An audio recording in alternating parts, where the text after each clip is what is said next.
कथा और आती है कि सप्तद्वीप पृथ्वी समान गौ की परकम्मा कही, विश्वरूप गो श्री गणेश परकम्मा दीनी, तात मात पे जाय ब्याहित बिनती कीनी, देख बुद्धि बल निपुण रीज से व्याह रचायो, विश्वरूप की सुता सिद्धि बुद्धि बहु पायो, नारद से सुन समाचार स्कंद कुमार निश्चय कही, सप्तद्वीप पृथ्वी समान गौ की परकम्मा कही। एक ऐसा भी चरित्र पुराणों में आता है कि जो पृथ्वी की प्रथम प्रदक्षिणा करेगा वो उसका विवाह हो जाएगा गणेश और कार्तिकेय में से, वो प्रथम पूज्य हो जाएगा, उसका प्रथम विवाह हो जाएगा।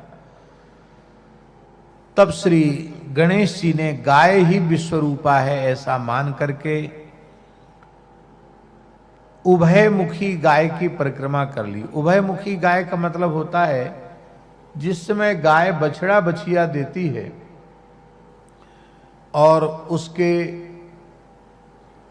योनि मार्ग से बछड़े अथवा बछिए का मुख बाहर दिखाई पड़ता है, उस समय उसके दो मुख माने जाते हैं। एक मुख तो गाय का है ही है, एक बछड़े का मुख हो गया, बछिया का मुख हो गया, वो उभय तो मुखी गाय है। उस समय की जो गाय है वह ससागरा सप्तद्वीपवती सप्त सागरवती पृथ्वी का स्वरूप है उस समय गाय। इसलिए झाजी लिखा है कि उस समय केवल किसी ब्राह्मण के नाम गोत्र का उच्चारण करके कह दिया जाए कि अमुक गोत्रोत्पन्न ब्राह्मण को मैंने यह गाय दी, इतना केवल वाणी से बोल दे तो संपूर्ण सप्तद्वीपवती सप्त समुद्रवती पृथ्वी के दान करने का पुण्य उस दाता को प्राप्त हो जाता है। उस समय कोई गाय की परिक्रमा कर ले तो संपूर्ण ब्रह्मांड की परिक्रमा का पुण्य उसे प्राप्त हो जाता है।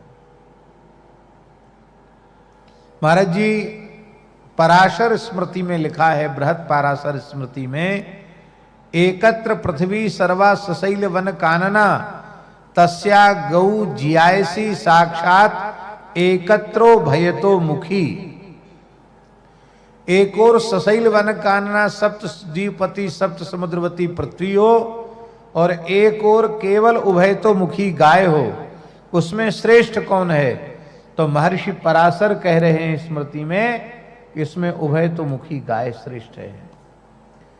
इसलिए जो गोपालक हों उन्हें कम से कम ऐसा अवसर अपने जीवन में आवे तो एक किसी पवित्र वेदज्ञ संध्योपासन संपन्न किसी पवित्र ब्राह्मण को इस प्रकार की गाय जरूर देनी चाहिए। और संभव हो तो गाय को कोई पीड़ा न पहुंचे, संकोच न होवे, ऐसा विचार करके, जैसे जिस गोष्ठ में गाय बछड़ा दे रही है उसकी परिक्रमा कर लो।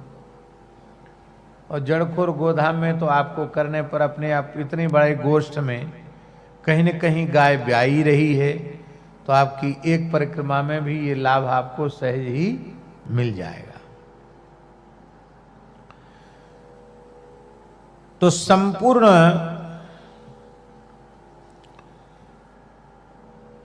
ब्रह्मांड की परिक्रमा का पुण्य प्राप्त हो जाता है।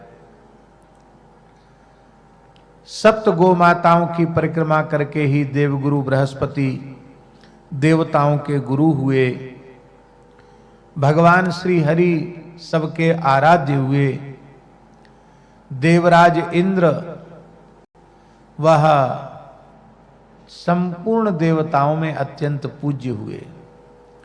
इसलिए महाराज जी लिखा है, गवाम दृष्ट्वा नमस्कृत्य कुर्याच्चैव प्रदक्षिणाम, प्रदक्षिणी कृता तेन सप्तद्वीपा वसुंधरा, मातरः सर्वभूतानां गावः सर्वसुखप्रदाः, बुद्धिमा मातरः बुद्धिमाकांक्षतां नित्यं, गावः कार्याः प्रदक्षिणाः, गावः प्रदक्षिणी कार्या वंदनीया हि नित्यशः, मंगलायतनम दिव्या सृष्टास्त्रेता स्वयंभुवा। गायों का दर्शन करके अत्यंत श्रद्धा पूर्वक उन्हें प्रणाम करना चाहिए, गायों की परिक्रमा करनी चाहिए। जो गायों की परिक्रमा करते हैं समझ लेना उन्होंने 7 द्वीप और 7 समुद्र वाली संपूर्ण पृथ्वी की परिक्रमा कर ली। गाय सबकी माता हैं, सभी प्राणियों को सुख देने वाली हैं। यदि आप उत्तम निर्मल बुद्धि की कामना रखते हो तो आपको गायों की प्रदक्षिणा नित्य करनी चाहिए, गायों का नित्य वंदन करना चाहिए, क्योंकि मंगलायतनम दिव्या, यह दिव्य मंगलों का आयतन है, माने घर हैं। स्वयं ब्रह्मा जी ने मंगलायतनों के रूप में गायों की सृष्टि की है। भगवान भी मंगल भवन अमंगलहारी हैं और उनका स्वरूप जो गाय है वह भी मंगल भवन है, अमंगल का हरण करने वाली हैं।